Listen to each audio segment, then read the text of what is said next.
Hey, this is Steve in Dallas, Texas. It's Saturday morning, my friend, and you are listening to Light Talk. And this is Stan from Gainesville, Florida. And today on Light Talk, we are talking with three amazing themed entertainment designers, all on Light Talk. And this is David, coming to you from the beautiful neighborhood of Belmont Shore in Long Beach, California. And if you don't already know, you are listening to Light Talk, and we are the Lumen Brothers. So welcome, everyone, to episode 197. We're almost there. Almost. That's right. What are we going to do for 200? We're going to kill the show. Kill the show? That's it. No. I'm retiring. Okay, you're retiring, because we still have to do our world tour. Don't forget. Oh, that's true. We have to go to the Faroe Islands. We got to do. We're ending it in the Faroe Islands. That's the way to do it. I'm liking that idea. But it's not going to happen in 3 episodes, so we're going to have to plan this out. Sorry, everyone. I know you're looking forward to it. Anyway, today we have a very special show for you with our very special guests, Paula Dinkel, Brian Gale, and Jen Goldstein. Yeah. Hey, how you all doing today? Welcome. Doing great. Really good, thanks. Wow. As a matter of fact, all 3 of our guests are in California.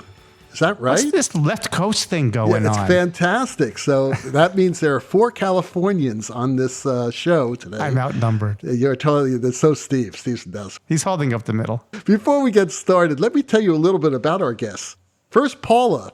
Paula Dinkel has a master's degree in lighting design and an MFA in scene design. She taught theater classes at California State University, San Bernardino, and at the University of Southern California before joining Disney in 1980. Her career in theme park lighting spanned 25 years at Imagineering, followed by other projects before returning for the Shanghai Disneyland project. Brian Gale. Brian Gale began his career with the Walt Disney Company in 1977. He spent 10 years with Disneyland Entertainment and 14 years with Walt Disney Imagineering, leaving as principal in 2002. Since leaving WDI, he has been part owner and principal with NYX Design LLC.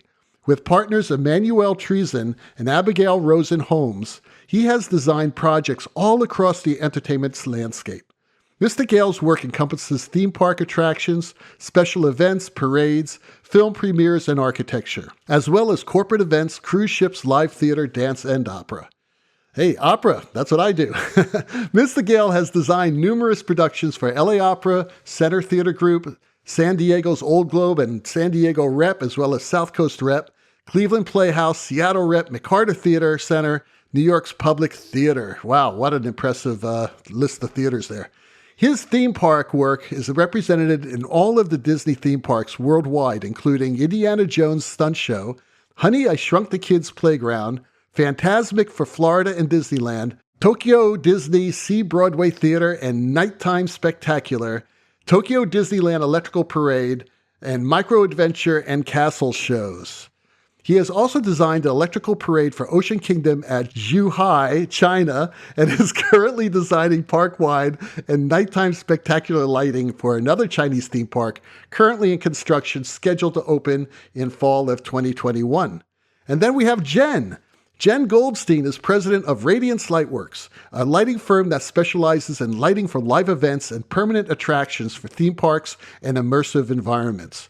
She graduated with an MFA in lighting design from UC Irvine and previously worked as a lighting designer at Visual Terrain and Walt Disney Imagineering before taking over operations of Radiance in 2013. Wow, what a bunch of talent we got today. Cool group. It's a cool group. It is.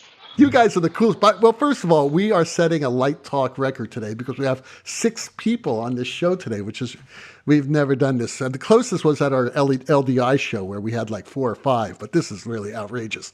But anyway, we've always wanted to do a show like this that brought themed entertainment designers onto the show because a lot of our students and listeners, obviously, are very interested in this realm of work. And this is something that, you know, I only worked at Disney for like a year.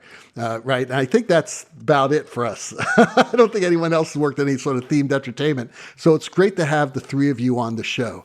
So let's get started. Steve has our first question. Okay, our challenge here is we have 3 people who all have to answer. So I guess we'll try in the order here of the introductions. We'll start with Paula and move to Brian perhaps, and then to Jen. So the question is, can you tell us about your backgrounds and how you moved into your respective fields of lighting? Yeah, so my college, I went to college next door to Anaheim at Cal State Fullerton. So I knew a lot about Disney. What I didn't know, that there was such a thing called Imagineers.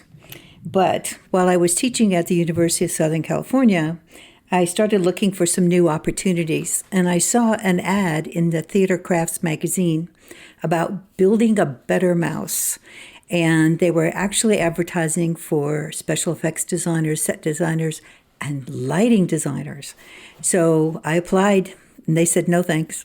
But about 4 or 5 months later, they called me up and asked me to come in for an interview, which I did. And I interviewed with Rolly Crump, and I interviewed with the head of lighting. And the next week, I was an Imagineer. Wow, that was pretty cool. That's quick. 1 week to become an Imagineer. Wow. Yeah, I know. I didn't think it was so easy. I don't think it's really that easy. Let me ask a follow-up question here. Can you tell our audience what an Imagineer does? Oh, an Imagineer. So of all the times I went to Disneyland as a kid, my first visit was in 1966. And I just, never even thought about who lit the rides, or I wasn't even a lighting designer yet for real, and or who lit the restaurants, or who put twinkle lights in trees. All of those things that never even occurred to me, until I became an Imagineer. And so it's our job to light all the restaurants, all the shops, all the rides, the Matterhorns, the Big Thunders, the streets, the steps, everything that a guest sees that is on stage. And that's exactly how we refer to it. So, Brian, how did you get started? I was in the theater in college at Cal Poly Pomona, and the technical director in our theater, Dennis Logan, had a job at Disneyland. And I became one of the techs in his little, entourage there, and I was the lighting guy at Cal Poly Pomona. And I must have done something right. So at some point he said, I've recommended you and a couple of people that work for me to go down to Disneyland and apply for a job. But before we do that, I have a call. I was working out of the union, and I went to a load-in at the Bridges Auditorium in Claremont, and Dennis had gotten one of the supervisors at Disneyland in the lighting department, in the entertainment, to on the call, and he put us together on a crew. So the guy knew me, and he said, Dennis says you should come down and apply, and if it's good enough for Dennis, it's good enough for me. You come down. And I went down there with a full beard and hair down to my shoulders, and I went and got the interview, and it says, you start tonight. This is 1977. You start tonight on the grad nights. Your call's at midnight. Have your hair cut, your face shaved by the time you come back. So I worked at Disneyland Entertainment for almost 10 years, and I became the lighting guy at Entertainment at Disneyland. And at one point, the Imagineers came down and decided to demolish our theater and build Captain EO. So they said, well, we're going to demolish your theater, so we're going to build you a new one. So send us a team, and I was sent to Imagineering as the lighting guy to help design the Videopolis stage, which was our replacement for Space Mountain stage. And I designed that, and I met all the Imagineers there, and I spent about a year consulting and doing projects, entertainment-style projects, with Imagineering. And then I was in a meeting at some point, and the producer says, why don't you work for us? Why are you still working for Disneyland? And I said, well, nobody ever asked me. And he said, well, call this person. And so I transferred from Disneyland Entertainment to Walt Disney Imagineering, joined Paula and a couple of others. I think there was only 4 or 5 designers at that time, Paula, right? That's great. That's right. And yeah. And then at some point I remember we were 22 lighting designers in one place at the Acme. Yeah. That never happened in Orlando, I'll tell you that right now. No. There were 3. Yeah. So, yeah, that's how I became an Imagineer and became the themed entertainment lighting designer. So I knew Brian at Disneyland when I was there working in their show quality and resident design group.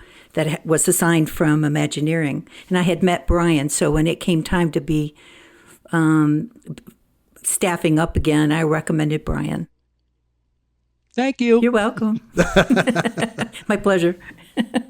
So, Jen, what is your story? Yeah, so I moved to California, of course, to work in the film industry, like a lot of people here.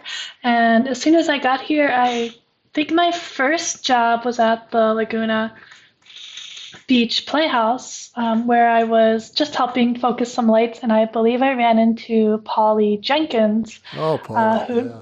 Yeah, and I don't know how much she does at Disney anymore, but at the time she was working on one of the parades, and she was talking a little bit about it. And that was the first time I'd ever heard of theme park lighting or even the concept or idea of lighting for Disney, and I became very interested in it. And then fast forwarding to a few years later, I ended up landing at UC Irvine for a master's in lighting design. Where I really was studying theater and theater lighting, but I always had an eye on how I would make it over to the theme parks. As soon as I graduated, I was, again, very lucky to be picked up by Lisa Passamane Green at Visual Terrain, and I started working there. And that was really my first foray into the theme park world, working with her on the King Kong attraction and a lot of their other projects at Universal and around the world. Where did you come from originally? You said you moved I to came California. from St. Louis, Missouri. Oh, Yeah. love St. Louis. Yeah, and I think I'd been to Disney World as a kid, but certainly coming from St. Louis, I had no idea there was a theme park industry or a theme park lighting. And, I thought there was just theater lighting. And so I thought I would come to LA and work in film because I knew that was another type of lighting, but who knew? Who knew there was theme park lighting? It's interesting. I think our students in Florida know it. There's theme park lighting, Right? but they don't necessarily Yes, it's know Orlando's, right? but they don't necessarily know they could, they don't necessarily seek it. And sometimes they actually want to avoid it. It's interesting. But, since you're also accomplished and many of you have a theatrical base, here's my question for you. Could you give us a sense of the kinds of projects you do and maybe talk about the differences that you see from the traditional stage lighting work that maybe our listeners are familiar with to what you do now or what you have been doing? My impression, and I was trained in the themed entertainment business and themed attractions by Disney. So I think the world uses that as the benchmark. But the thing, while I was at Imagineering, we always considered everything we do as a show. You're always telling a story. So the buildings have stories, the landscaping has stories, the attractions, everything is a story. So it was always better, easier to have a theatrically trained designer who knew how to tell stories and be collaborative and train them in architectural tools than the reverse. I think in the whole time I was at Imagineering, I only remember one architecturally trained designer, and the rest were all theatrical designers, theatrically trained, used to telling stories, and used to collaborating. So that those tools are essential to telling a good story. Knowing how to tell a story on stage educates you, trains you on how to tell a story on a building or in a landscape or in a ride. The best themed attractions and theme shows are just that. They're places that are stories. And what they trained us to do in Imagineering is take a place and turn it into a memory and a story and a show. So the main difference is instead of spending a few months or weeks to do a show, you'll spend a few years to do a show. And you will, in addition to designing the show, you have to design the infrastructure. You have to put in the control and all the integument that is required to put the lights where you want them to light the show and story. Right. The things we had to learn were things like building codes, architectural fixtures, fixtures that you would never see in the theater, like mercury vapors and fluorescence, a lot of fluorescence, and think about things like, well, it's not, you can't have a lamp that has 1,000 hours. You have to have one that's going to last a really long time because the maintenance costs need to be under control. And you have to think about building codes. You have to, fortunately, we had wonderful electrical engineers and architects and all that would keep us in line and help us out with that so that we could follow the codes. And we also had a lot more money for equipment than you would have normally. Oh, the money scale and the time scale is those two things are so different. Yeah, and the durations are so long that you don't have the intensity that you have in the theater. Of a rehearsals for 4 weeks and up goes the curtain. For us, it's long periods of time, so you're really working an 8 to 5 kind of job a lot of the time, and we all live to go to the field. And that's where the intensity comes and the excitement. I think you also have, certainly time is an element, budget's an element.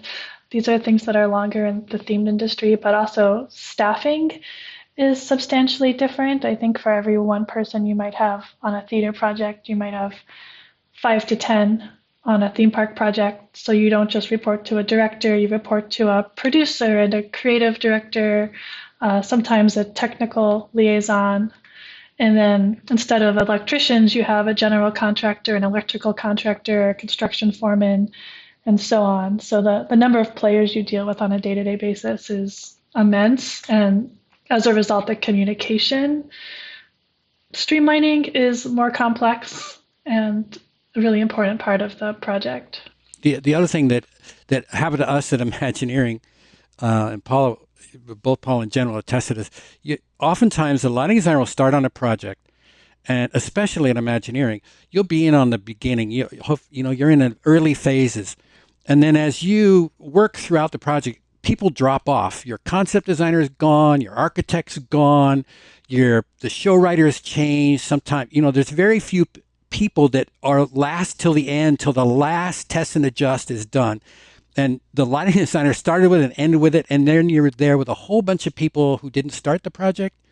And I remember sitting in rooms with engineers and saying, but we can't have it that way because the story is the story that we're trying to tell from a year ago, and you're fending off these battalions of budget people and engineering people, and the HVAC guy can't stand it, and the ride guys are in your way.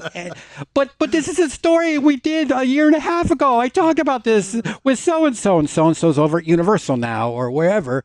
It's just you're carrying this torch of this show that you're carrying that to the end, and the people a lot of time, the people in the field have nothing to do with the story you started to tell 2 years ago.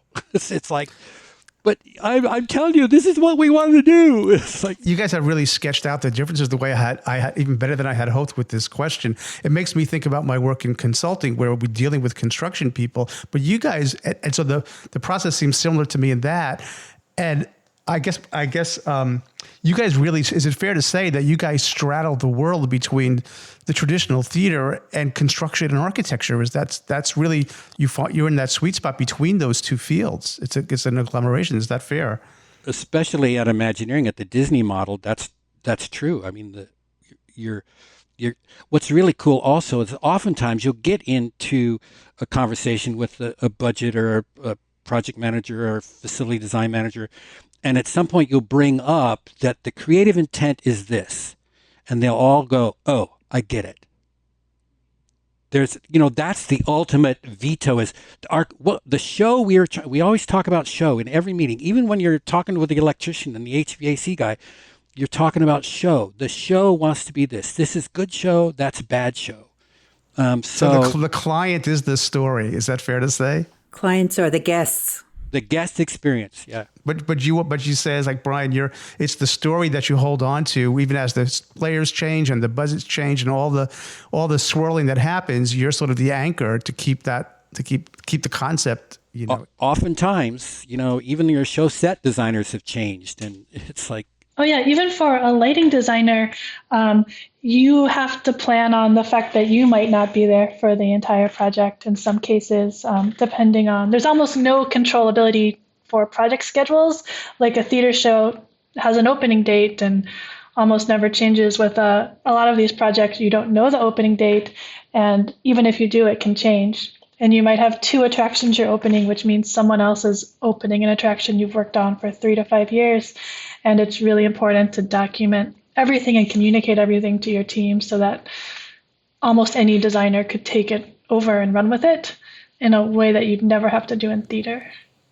I have a follow-up on that. Do you have a trick by which, because of that volatility you're talking about, do you have any tricks where you can embed certain choices that you know are really important to the success so somebody can't, I hate to use the term, value engineer them out or change them when you have to move on, so you know they're going to be embedded in a way?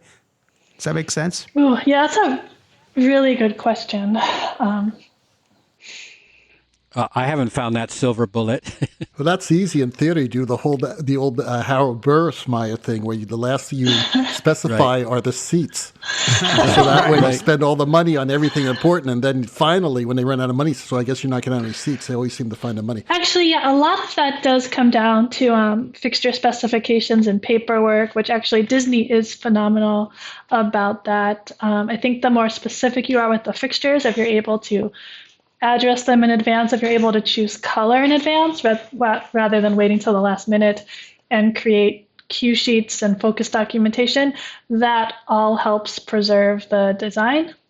A lot of projects, including some of the projects we work on, we don't create that documentation in the preliminary phases or the design phases. And so there is a chance it could get lost. And vice versa. Over the years, we've taken over a lot of attractions for Universal projects and for other clients, where another lighting firm does the early preliminary documentation and it's handed over to us, and we have literally no idea what the creative intent is. It's just a whole bunch of lights, no color, no cue sheets, no focus. So you're just trying to reverse engineer it into it, and certainly you're going to change what they intended, whether you want to or not. I wonder, do you use the traditional architectural phase of schematic, programming schematic, design development, construction? Do you follow the architectural phasing methodology? Yes. Yeah, mostly. They name them different things, and sometimes they combine a couple of phases, but generally, yeah. Yeah, definitely. And in the non-Disney world, where, most theme park building, they don't have an in-house design firm. So every phase is jobbed out. So you could be on either side of the street. You could be on the initial phases where you do the concept design and you're paid out, and they will go to somebody else to do the implementation and even the test and adjust. Some clients, especially in China, unnamed multiple clients that I've worked with, they take the design and say, thank you very much. And you have no idea how it looks. They take it and they install it. Even on Disney projects, you always get substitutions. The general contractor says, "Oh, that fixture is really expensive. Here's one. Here's a 2x4 troffer that will be perfectly fine for that." And you have to explain why that's not true, and fight off all these, the cheapskates who want to do it cheaper and it's easier, and they don't know anything about theatrical lighting. All right. From a design perspective, what is the process like working in the theme or corporate world? Maybe it's something that you answered some of that, just in your last question, but from strictly a design artistic perspective. Oh, what is the process like compared to? Yeah, the design. Yeah, from an artistic design perspective. For instance, when I was there, and again, it was for a relatively short time, a lot of it was set by marketing. By a show concept, and then it seemed like marketing sort of took over a lot of the creative parts. Is that still the case, or is there a different process now? No, it's the case. There's a master planning group that decides, they need X kind of attraction that will have these many guests go through per hour, that needs to do this, and it needs to open then, and and this is the kind of budget. It's a C attraction or it's an E attraction. Trying to decide the scope of it, and and the story. The story is the basis of everything. And you asked earlier about of keeping the design intent. There's a writer who writes the story for the attraction, and with lighting designers and set designers can get details into that story. It helps us preserve it all the way through the attraction to the end, to the opening. There's some theatrical-like meetings that happen during the development, if you're brought in early enough, where they talk about things they want to achieve, characters they want to feature, stories they want. At Disney, it's always, they want to include the latest IP and make sure that they're exploiting the equity of various characters that have come out. And so a lot of times the touchstone is, well, how is the story presented in the film, and how does the character shown in the film, and what part of the show do we want to, duplicate or show or whatever. But once the design starts, I haven't entertainment is different, but in the themed attractions, once that train leaves the station, it's very difficult for marketing to have any influence on how you you realize the attraction. I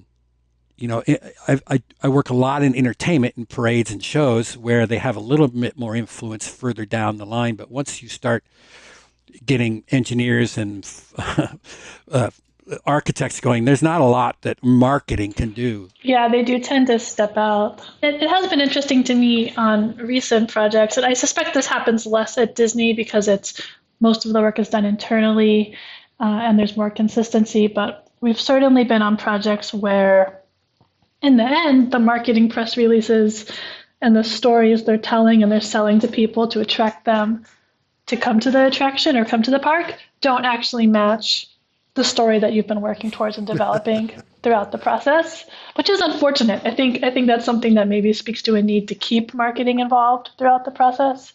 But yeah, they're certainly there at the beginning and the end. So a little change of tone here.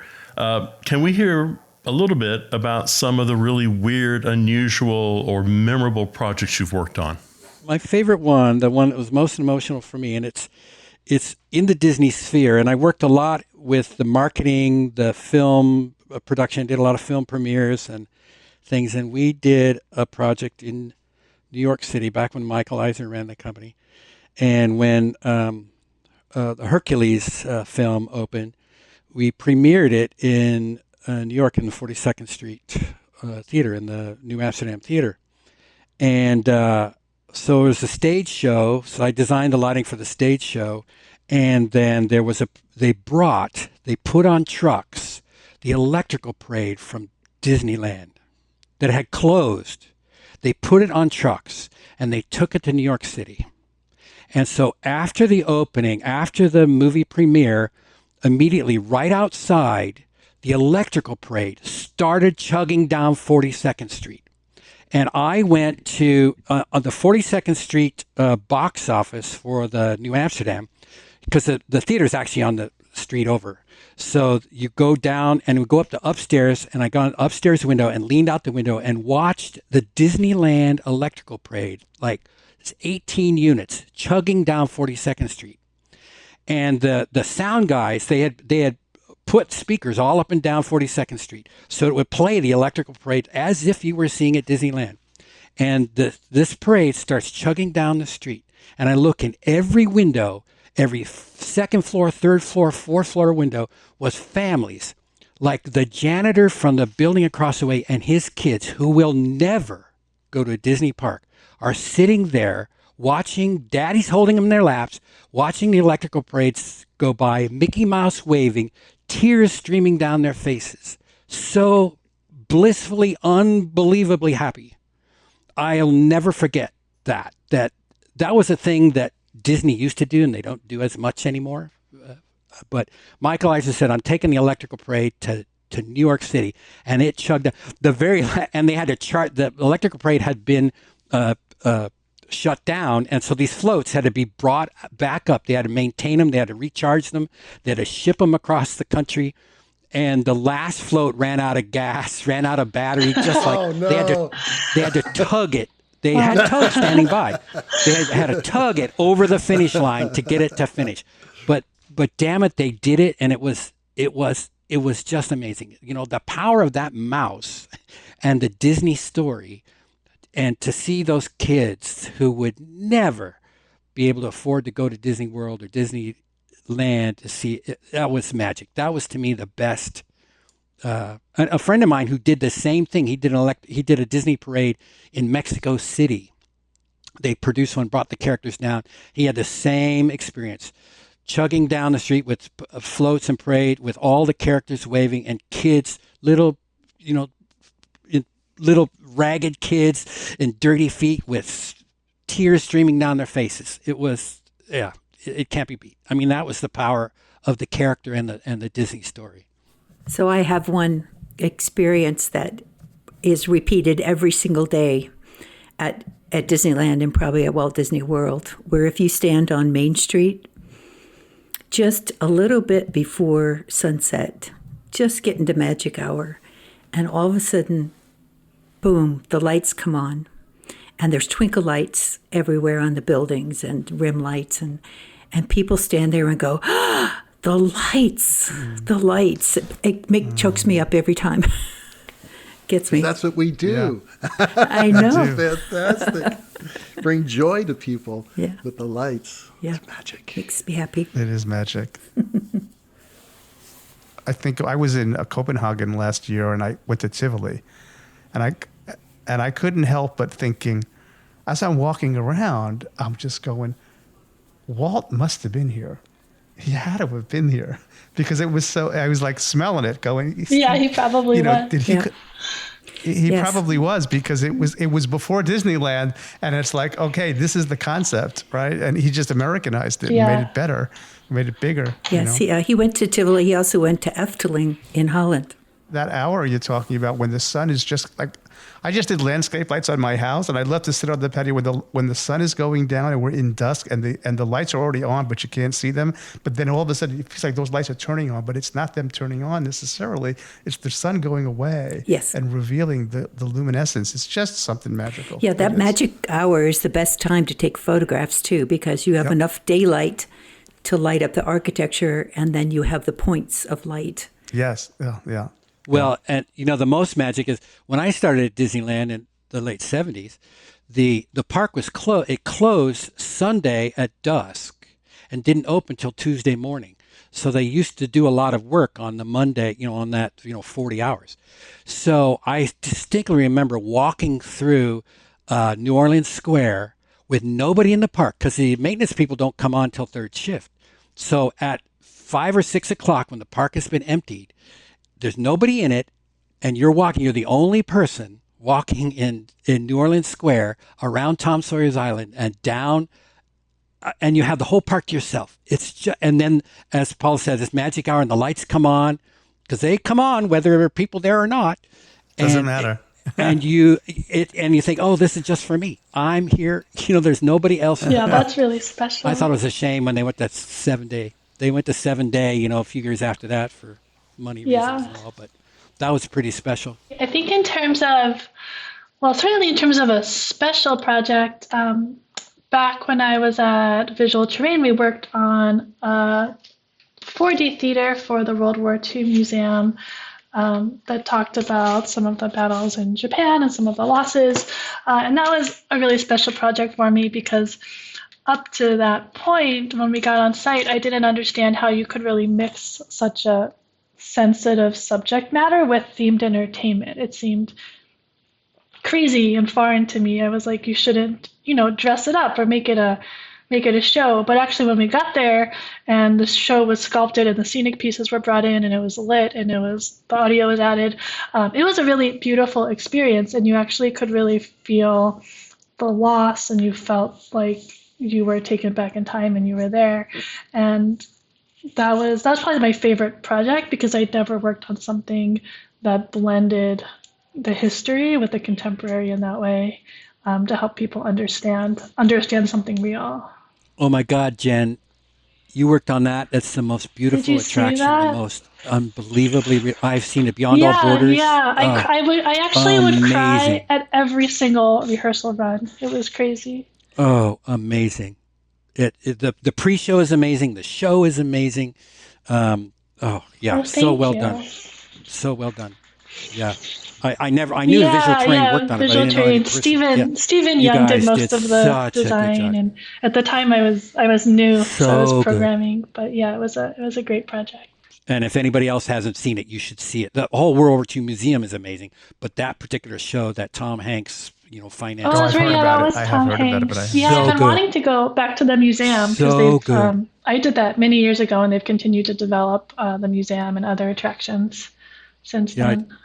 I took my son. I saw it when I did a Disney thing in New Orleans, and I went and I was blown away. And so I took my sons back. My whole family Oh, went. no We did a way. spring break there a few years ago, and I said, "You guys got to see this." And That's they awesome. were blown away. It's yeah. Which one of you would like to tell us, or all three of you, about a dream project that you've not done yet that you really want to do? I've already done so many dream projects, it's hard to imagine what the next one would be. Maybe the next one. Whatever it is. Yeah, whatever it is. That is a good point. I think in this industry, I can think of at least 3 or 4 projects in the past that I've finished and said to myself, that was it. That's the best project I can ever do. I can ever hope to do. And if I retire now, I'll be happy. And I still have a lot of years Well, tell left. us about them. Tell us about which ones are they? Certainly, we did the lighting for the Wizarding World Nighttime Light Show, which is a castle projection mapping show, and working with Warner Brothers and the Potter properties and creating this fantastic show with Moment Factory and so many other vendors. And not to mention they added drones at the end, so it's like we couldn't have course. added anything else. There's drones. Have you listened to our drone interview with Niles? Fireworks, beautiful lighting, custom fixtures. At the end of that show, watching it on opening night, I was like, you know what? I'm good. I'm happy if this is the last thing I do. Brian? I have the same answer. I mean, I've worked on the dream projects. Projects come. People want you to do things. You want to do what? Okay, I'm game. Let's do that. You want to have a premiere in Central Park or on an aircraft carrier in Pearl Harbor. Well, I'm there. We'll do it. So it's not like they far outstrip my imagination. When I worked I worked with Disney Film Studio. My partners and I have done a lot of premieres for them. And we got a lot of trust where they included us in, where should we do this? How should we do that? We have an idea for this. So it was fun to be on the inception end of some of these special events. We're thinking of doing, something here. We're going to do this. We're going to open the show in 5 cities simultaneously. We want a big venue. And so we got to help come up with Central Park would be good. Let's do it there. We were going to do a premiere at Red Rocks. We were going to do one. And my partner, had influence doing the Pearl Harbor premiere on the aircraft carrier in Pearl Harbor. I mean, that's stuff that you don't get to do often. And being on the inception, being on the beginning of some of those projects where you kick around some ideas there was Disney projects I wish we had done that I was in meetings. We did, oh my God, so many.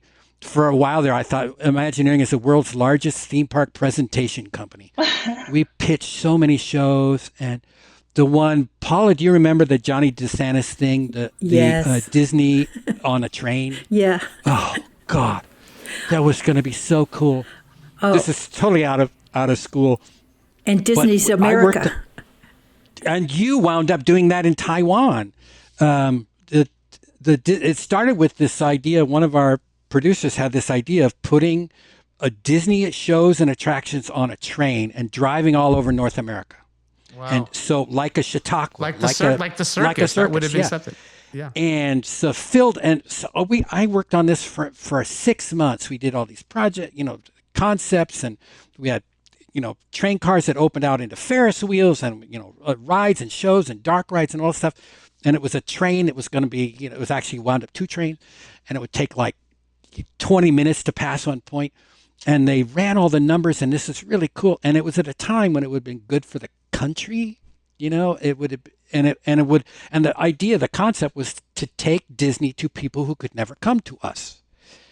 And I was in the meeting, and we sat there in the meeting, and the strategic planning people said, we'll make just as much money by leaving it in the bank.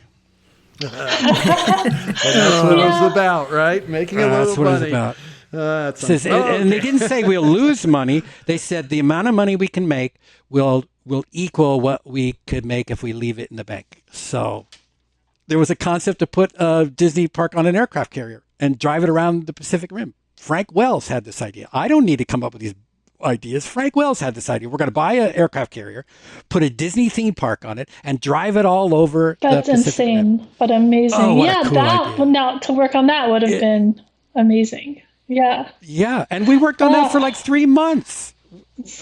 We worked on one project where we had a secret room, a boiler room where all the project was done, and in the middle of the room they put a phone booth, and the phone booth was only to be answered by the guy who was buying all the land to do this project.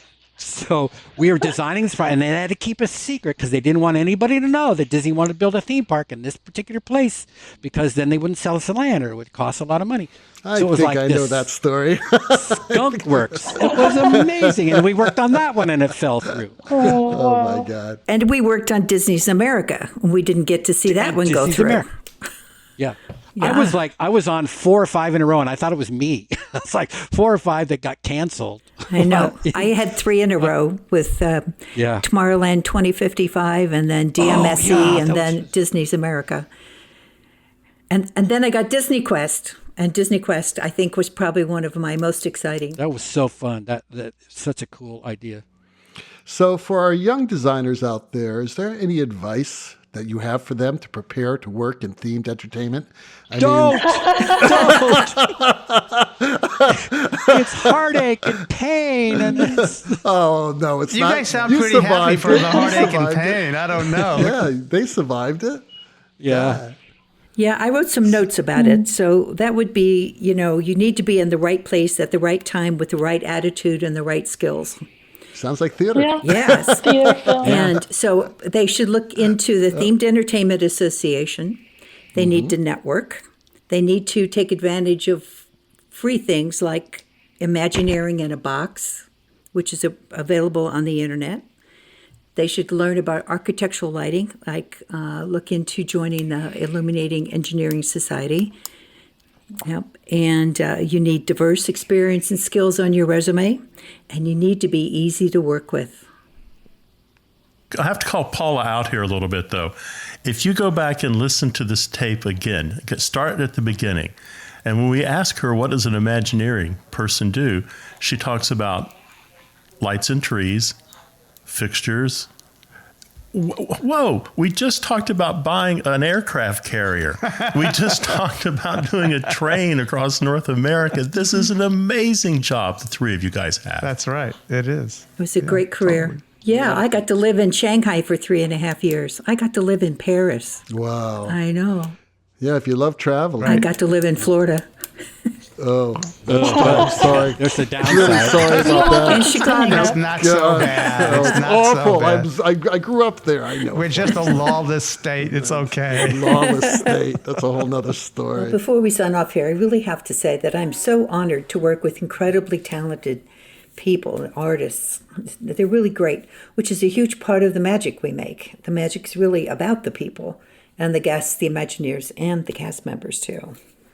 Well, listen, Brian, Jen, Paula, thank you so much for being on Light Talk with us today. It was great for you to take the time to talk about your work. And you've all had great careers, and keep it up. I mean, we want to see more work from you. And if you have any interesting projects, send it to us. Yeah, we'll publicize it for sure. Absolutely. Post them on our Facebook page. We actually have a Facebook page. And, I'm going to add you right now. Please add us. Please add us. Yeah, definitely. We have a lot of really interesting people on that page. So, but anyway, thanks again. It was great to have you here, and good luck to the 3 of you. Stay healthy, yes, all right? Thank you. This is fun. It was a blast. Well, the rocking sounds of the Luminoids tells us that once again you've spent another morning listening to Light Talk. You can hear our show on Spotify, iTunes, Google, YouTube, livedesignonline.com, and just about every podcast site out there. Check out our website on lighttalk.org for future guests, and be sure to follow us on Facebook and subscribe to the podcast. That way you will not miss a second of Light Talk Insanity. Normally, no guarantee is offered regarding the accuracy of any statements or opinions made on this podcast, but today, everything was true. However, But if you do decide to litigate us, the law firm of Flecht, Flucht, Flare, and Glare, and their paralegal Snoot, who hangs out at Magic Hour, will defend us until our retirement funds are depleted. Light Talk is written and produced by the Lumen Brothers, coming to you from Long Beach, Gainesville, and from deep in the heart of Texas. And be sure to join us next week when we welcome director-designer Thaddeus Strasburger to Light Talk. Light Talk, broadcasting questionable Lumen knowledge and humor around the world. So we'll see you all next Saturday morning. Bye-bye from Light Talk. Thanks, all of you. Toodles. Thank you for coming.